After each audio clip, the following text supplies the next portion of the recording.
Hola, ¿qué tal? ¿Cómo están? Bienvenidos a un rato más de los que pueden disfrutar aquí, en el barco pirata. De mí, que soy el Pirata Ja.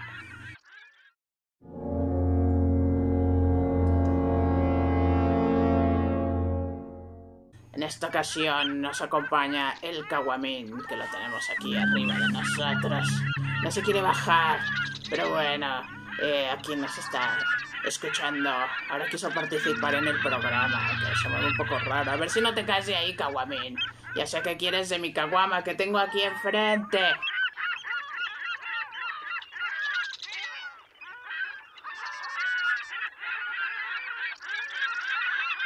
Pero espera a que termine nuestro relato. Bueno, pues en esta ocasión les traigo un relato sobre la época de la independencia de México.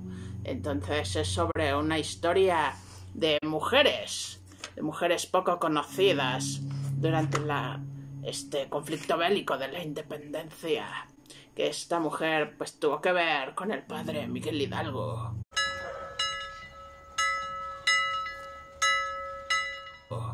Pero no es lo que ustedes creen.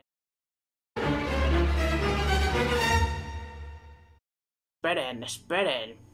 Lo que pasa es que... Bueno, mejor vamos a conocer su historia. Que nos la platique aquí. No el Caguamín, sino el Pirata Ja.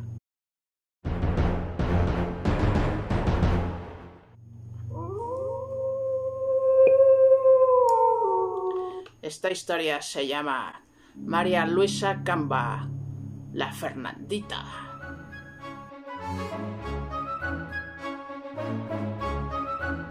Dice así. El 25 de noviembre de 1810, todas las corporaciones civiles y eclesiásticas de Guadalajara se reunieron en Tlaquepaque para recibir al cura de Dolores, don Miguel Hidalgo, quien iba a la cabeza de un cuantioso ejército para acompañarlo a la capital de la Nueva Galicia.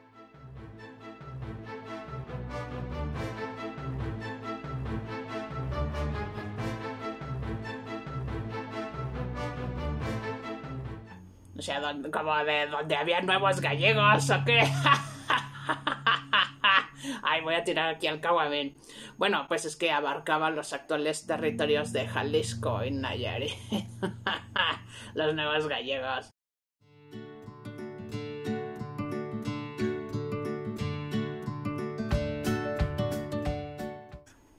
José Antonio Torres, el amo, uno de los cabecillas que se habían unido al movimiento en la región de Occidente, había ocupado Guadalajara 15 días antes y de inmediato se había invitado al líder del ejército insurgente a ocupar aquella importante ciudad.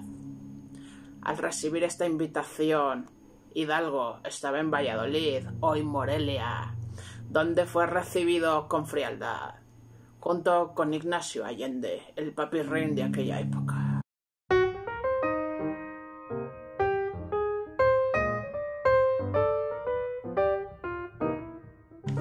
Pues ya parece que voy a hacer otra cosa. ¡Olvídenlo!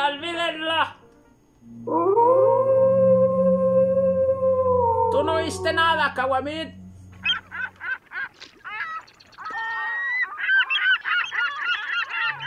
Los dirigentes del movimiento habían decidido separarse.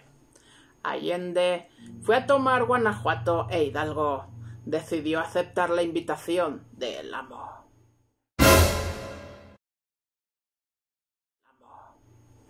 En Tlaquepaque, para recibir a Hidalgo, además de las autoridades, estaban los representantes de la Universidad de Guadalajara y los escolares, por supuesto, así como varios señores principales de la ciudad.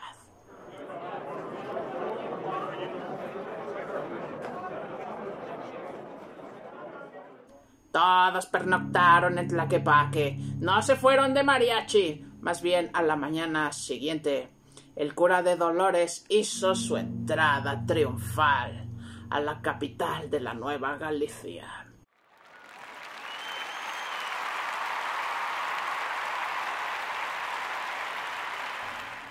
Las calles principales, adornadas con guirnaldas y paños de colores, estaban abarrotadas de tapatíos y tapatías que estaban bien bonitas, todavía siguen estando bien guapas y... Ay, bueno, ya, perdón.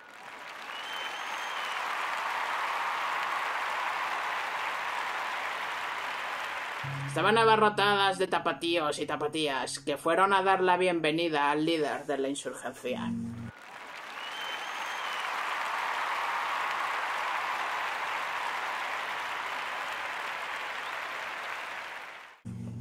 Las campanas de la catedral, de la iglesia de la Merced, de San José de Gracia, del convento de San Francisco, de Aranzazú, todas fueron convirtiéndose en un eco interminable de júbilo cuando el generalísimo pisó las primeras piedras de la ciudad.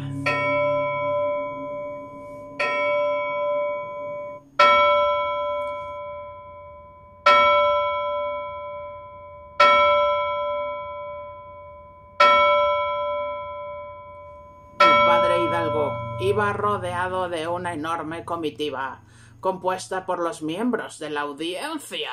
Ya saben cómo eran los señores oidores, esos eran, pues luego eran bien gandallas con los criollos y los mexicanos. Pero bueno, aquí les dieron su recibimiento. También iban los miembros del ayuntamiento, de la universidad, del consulado de comerciantes, de los representantes de los pueblos cercanos, así como de los militares y de la tropa, tanto a pie como a caballo, o en carruajes abiertos, carruajes cerrados, como en el que viajaba el mismo generalísimo, acompañado por las altas personalidades de la ciudad.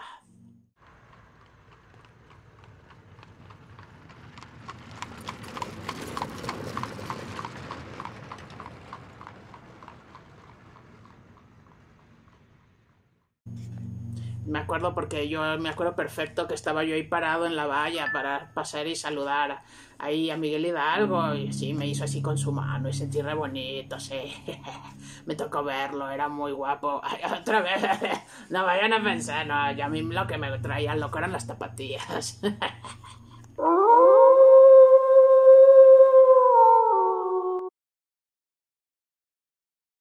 Pero bueno, solo un carruaje negro permanecía con las ventanillas cerradas, lo cual era muy extraño. Era un elegante carro de viaje con cortinillas de encaje, tirado por 4 corceles finísimos, que un cochero de librea y chupa de terciopelo, o sea, su chaqueta, no creen que otra cosa, conducía con elegancia.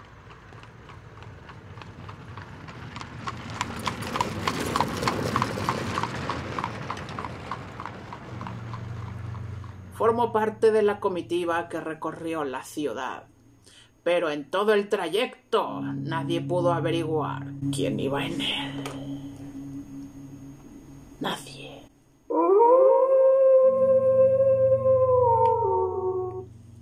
Desde los balcones de las casas adornados con telas, pendones y hasta alhajas, las mujeres, que estaban bien guapas, arrojaban flores al Libertador de México, gritándole ciegas de entusiasmo. Al Libertador de México le gritaban: ¡Salud! ¡Salud al primer hijo de la patria! ¡Bendito es el que viene en el nombre del Señor!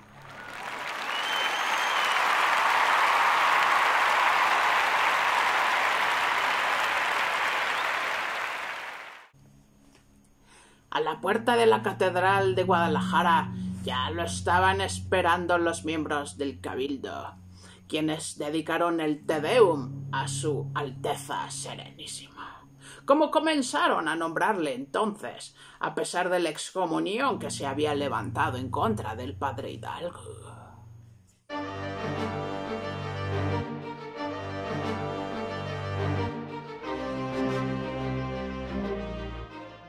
Allí, frente al atrio de la iglesia principal de la ciudad, por fin la puerta del misterioso carruaje se abrió. dando paso a un personaje extraño. Descendió entonces un joven elegantísimo y fino, vestido con uniforme y divisas de capitán. Nadie le dirigió la palabra, pero un murmullo sordo recorrió la muchedumbre. Ya saben, así.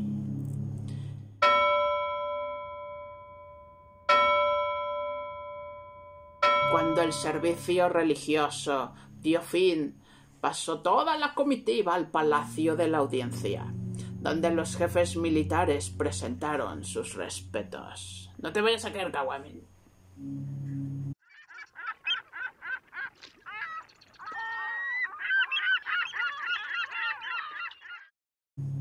El misterioso joven acompañaba al generalísimo como parte de la comitiva de su ejército, sin que nadie se molestase en presentarlo o en aclarar su identidad, lo cual era muy extraño.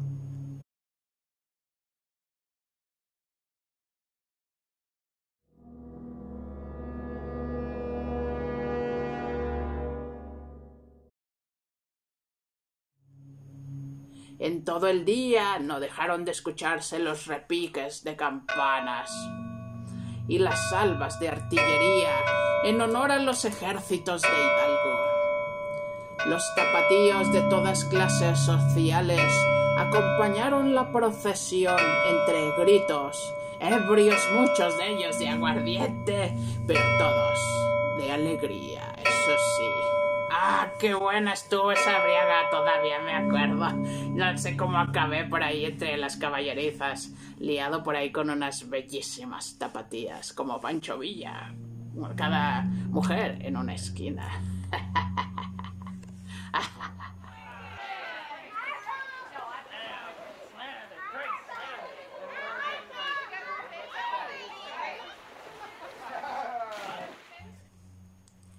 Por la noche se ofreció una opípara cena en el salón mismo del palacio y después asistieron al padre Hidalgo y a sus acompañantes a una función al Coliseo de las Comedias.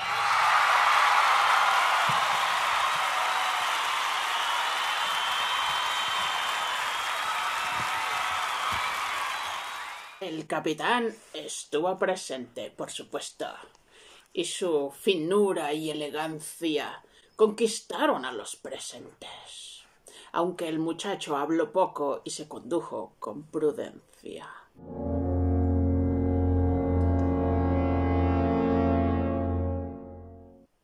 Al padre Hidalgo se le ofreció hospedaje en una de las casas mejor ajuareadas de la ciudad, y una vez instalado, discretamente dispuso que al joven capitán se le instalara en una casa similar, sin reparar en gastos, a fin de que nada le faltara.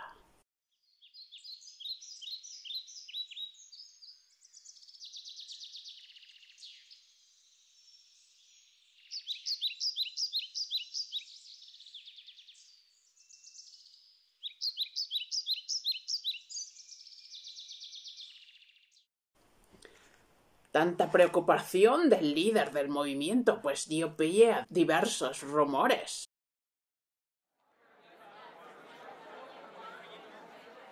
La gente comenzó a decir que en aquel carruaje cerrado había llegado nada más y nada menos que Fernando VII, el rey destronado de España, quien tras huir de su cautiverio en Bayona se había acogido a la protección de Hidalgo para recuperar su trono desde tierras americanas. ¿Qué les parece?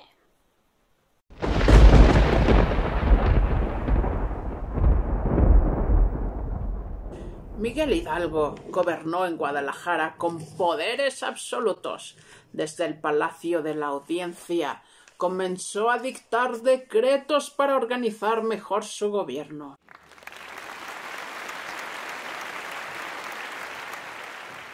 Ordenó fortificar la ciudad, traer armamento desde los puntos cercanos. Expidió el decreto de abolición de la esclavitud y devolución de las tierras a los indígenas, y mandó al cura Severo Maldonado a editar un periódico, El Despertador Americano. No despertador de que te despierta en la mañana un reloj, sino el que te hace despertar conciencias. Y como ellos ya no se llamaban pues colonia de España, ellos decían somos americanos. Hostia, y ole. Digo, ¡viva México! ¡Ja, viva América!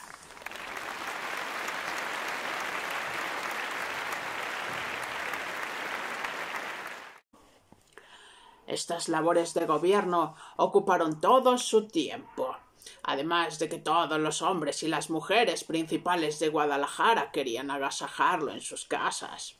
Sin embargo, todos los días se hacía un espacio en las primeras horas de la tarde para ir a visitar largamente al joven capitán, que no salía jamás de la casa que le fue acondicionada, con todos los lujos y comodidades que merecía un soberano en el exilio. Por eso allá andaba el chisme por todas partes de qué pasaba, quién estaba ahí, seguro si era Fernando VII.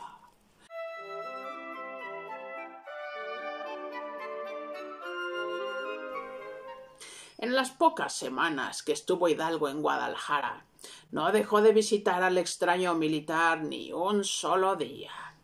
Muy importantes debían ser las conferencias que se celebraban entre ambos personajes, ya que se realizaban a puerta cerrada, y nadie había podido escuchar ni una palabra de lo tratado en aquellas pláticas.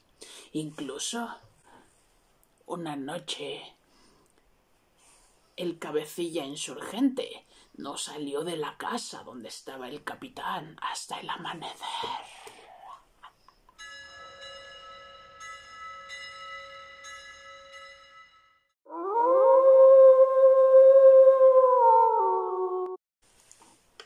Ahí yo estaba queriéndome asomar por la ventana, pero pues no pude ver nada. Tenía unas cortinas muy espesas y no pude ver nada.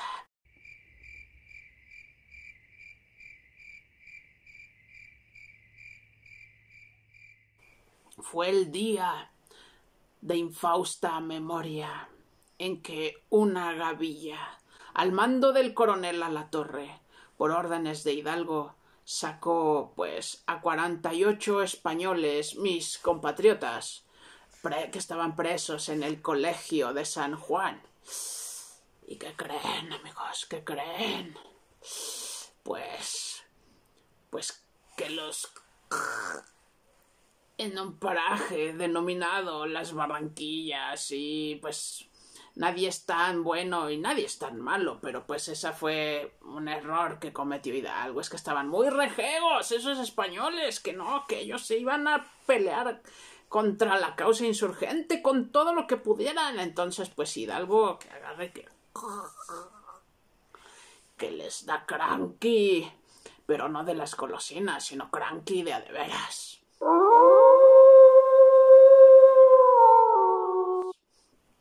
Eran pues todos comerciantes y algunos miembros del consulado que se habían rehusado a contribuir con la causa.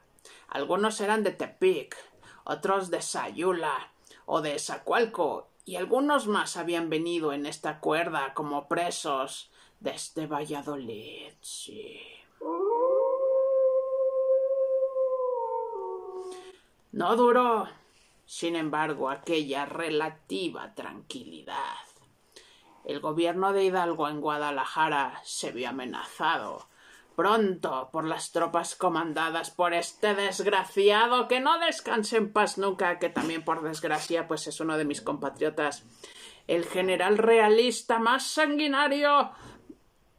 Sí, después seguí Iturbide en cosas de sanguinariedad, pero bueno, era este el que sitió a Morelos también poco tiempo después. Don Félix María Calleja, que no descanse en paz.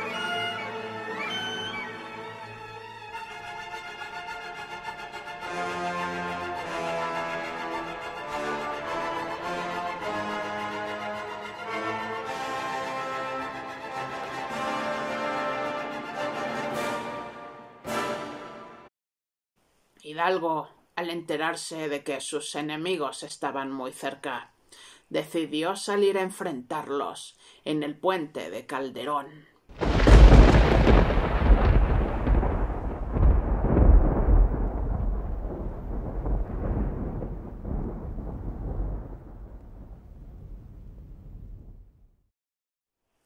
Al frente de su ejército que ascendía a más de 80.000 hombres.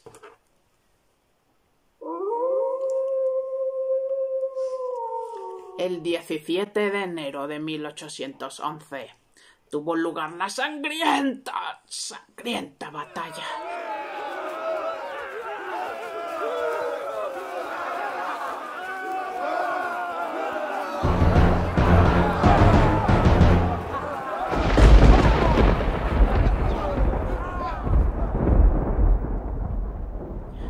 Y 6 horas más tarde concluyó con la aplastante victoria de las fuerzas realistas al mando de Calleja.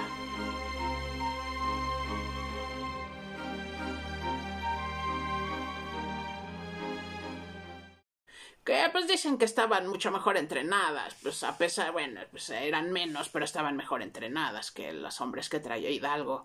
Pero es que además, pues en una de esas traían todas las municiones, la pólvora, los insurgentes, en una carreta, y esta carreta de repente alguien le dio así al chofer de la carreta, y la carreta perdió el control y se fue a estrellar justo donde había un fuego, y entonces todo explotó.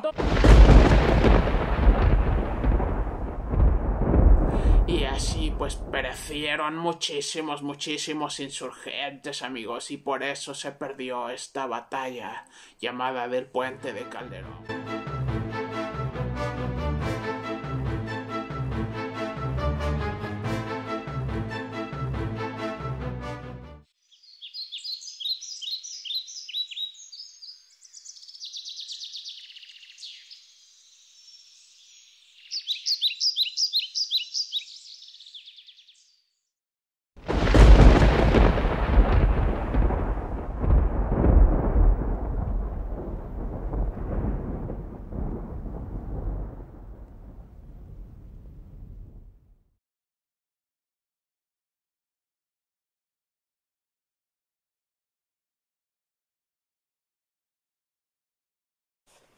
Los caudillos de la insurgencia, los que pudieron, pues escaparon hacia el norte, mientras que Calleja, junto a José de la Cruz, tomó a Guadalajara el 21 de enero.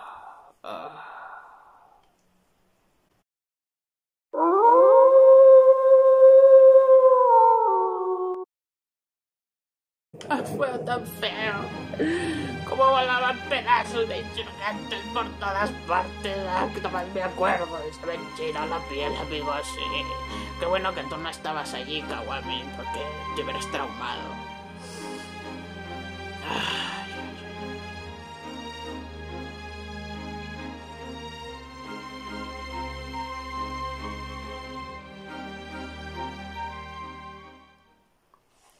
En las semanas siguientes, el inclemente general realista Calleja hizo todo lo necesario para borrar de la ciudad las huellas de los insurgentes. Restauró en sus cargos a aquellos miembros de la audiencia que habían sido destituidos y que eran súper mala onda.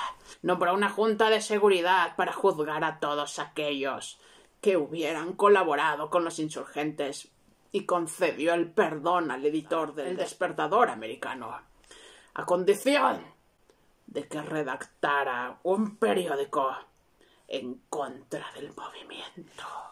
¡Qué vil! ¡Qué vil!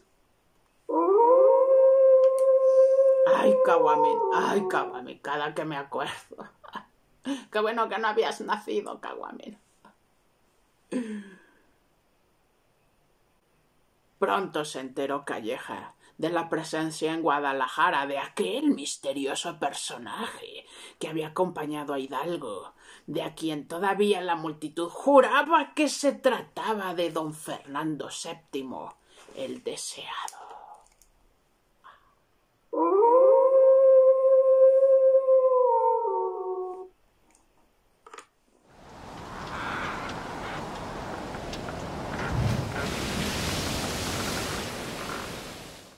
Pues el general Calleja hizo comparecer al militar frente a los jueces de la Junta de Seguridad y quiso él mismo estar presente dadas las sospechas de los tapatíos, ya fuera para dar parte al virrey o pronunciar su sentencia de morición. Pero pues dependiendo de quién fuese.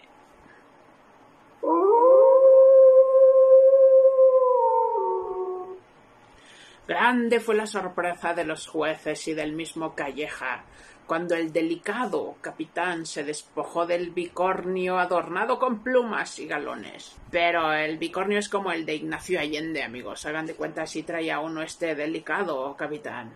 Pues él despojó de este sombrero bicornio para dejar en libertad una larga cabellera, ondulada, pero no la tenía negra como la mía del pirata Hart, sino que la tenía rubia y cayó sobre sus hombros. Resulta que era una bella damisela. ¿Qué les parece? Pues era María Luisa Camba, que había nacido y crecido en Valladolid como hija de un acaudalado comerciante, don Fernando Camba y Aguilar, español peninsular, o sea, era como yo, que no desaprovechaba la ocasión para... Bueno, ahí no era como yo, porque yo los animaba, pero este denostaba a los insurgentes, y en particular se la pasaba así como a Alasraqui hablando mal, pero del cura Hidalgo. Era como el Alasraqui de aquella época, casi.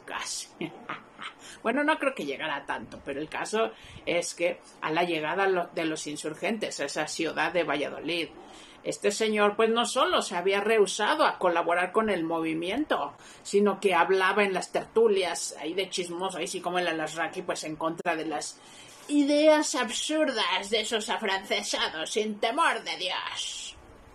Pues pronto fue hecho prisionero.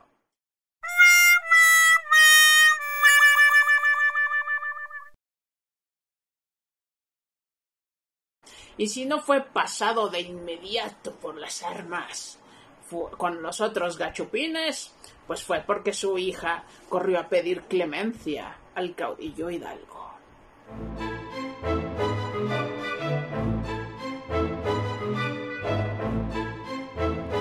Para liberar a don Fernando, Miguel Hidalgo puso como condición que María Luisa se fuera con él en su recorrido a Guadalajara.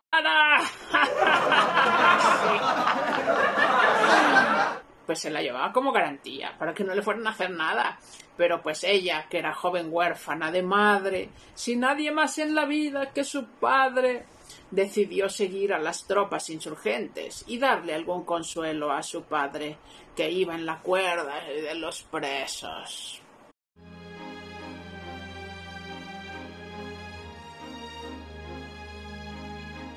Así pasaron por Izícuaro, Coro, Tecacho, Las Piedras, Cipimeo, Tlazazalca, Zamora, Ixtlán de los Herbores, La Barca, Zapotlán del Rey, Ocotlán, Poncitlán y Atequiza, hasta llegar a Tlaquepaque.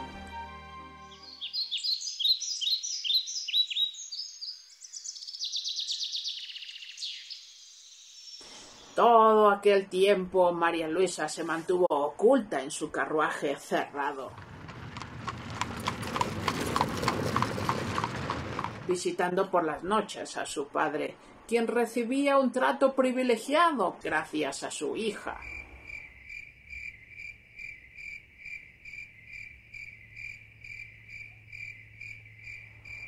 Hidalgo la trató siempre con respeto. ¿Y qué creen? ¿Qué creen, amigos? Que ella poco a poco se fue enamorando de sus ojos de fuego, que Hidalgo los tenía verdes y era de piel morena tostada por el sol. Entonces imagínense esa combinación, pues sí tenía un atractivo muy varonil, no tanto como el mío.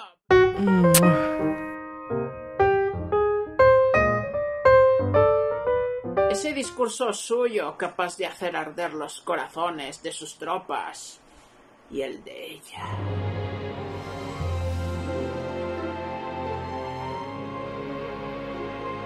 habla con el corazón y todos, hasta yo, todos quedamos convencidos de que habla con verdad. Amigos, pues así era el padre Hidalgo, por eso tanta gente lo seguía a este movimiento, sí.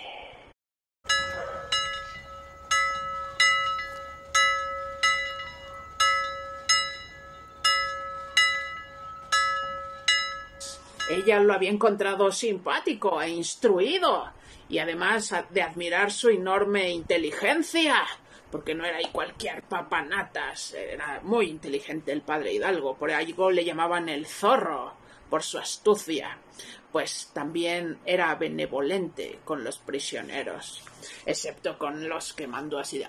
porque de plano ya estaban muy rejegos, ya daban muchos problemas, pero pues bueno, así pasó.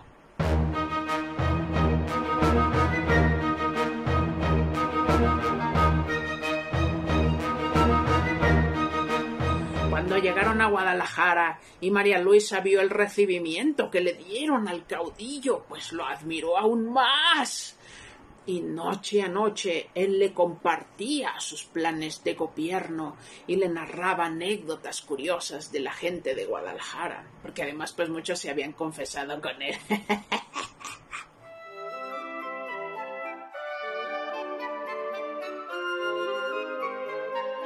También le contó con cuánta repugnancia tuvo que aceptar que le llamaran Su Alteza Serenísima cuando ni le gustaba, pero pues se lo impusieron los miembros de las corporaciones eclesiásticas y civiles de Guadalajara. Ya ven que son bien medio mochos allá, así, Guadalajara. Y cuando alguien le llevó el rumor a María Luisa de que su padre estaba incluido en la lista de los próximos allá en las Barranquitas, pues ella, loca de angustia, mandó llamar al cura, quien se tomó el tiempo necesario para convencerla de que su padre no estaba sentenciado y prometió que lo liberaría.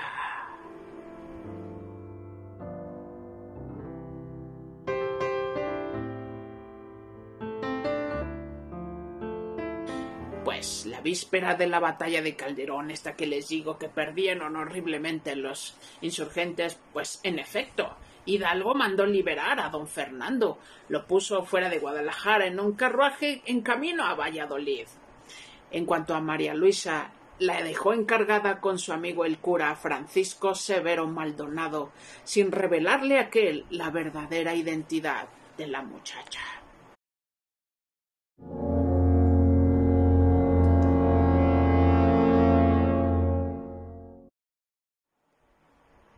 Los jueces de la Junta de Seguridad y el propio Calleja quedaron cautivos de su discreción y modestia, y a partir de aquel día la simpatía popular hacia la Fernandita, como le empezaron a llamar, porque pensaban que era Fernando VII, pues no tuvo límites, se ganó el corazón de las personas.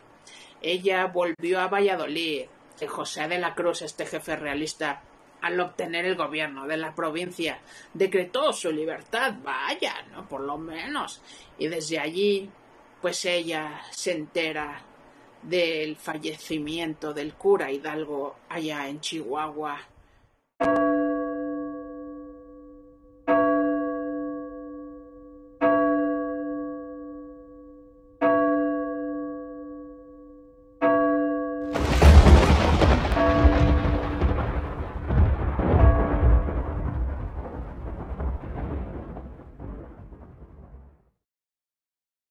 Y comenzó a ayudar a los herederos del movimiento cuando llegaron a la provincia de Michoacán, acordándose y rindiéndole culto al recuerdo de aquel hombre que la había cautivado.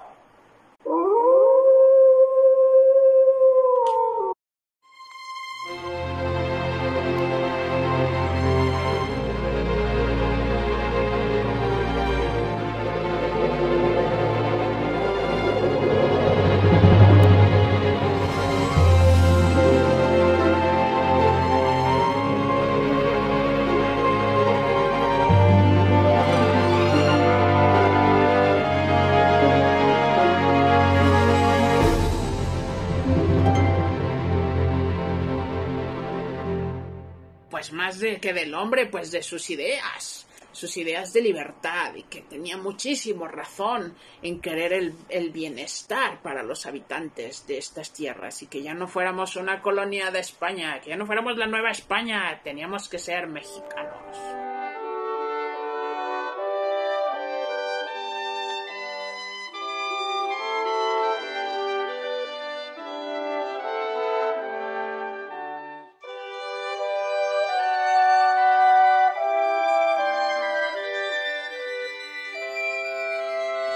Bueno, amigos, esta bella historia ustedes la pueden encontrar en este libro que se llama Adictas a la Insurgencia, de Celia del Palacio, pero no del Palacio Nacional, sino así se llama esta escritora. Ya le ando cambiando la profesión. Está dedicado a las mujeres de la independencia. Está muy bueno. Aquí ya les estaré compartiendo más historias para ustedes desde el barco pirata de aquí, del Pirata Heart. Y aquí con Caguamín, que no se cayó, aguantó muy bien el relato. Mira, no se cae. Caguamín, quítate. Ya, vamos por las caguamas.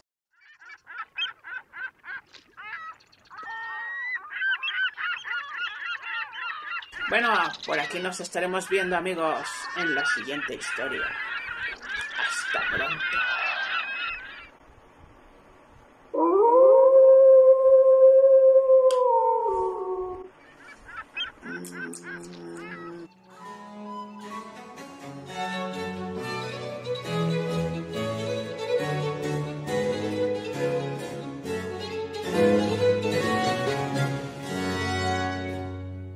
¿Tú no oíste nada, Caguamín?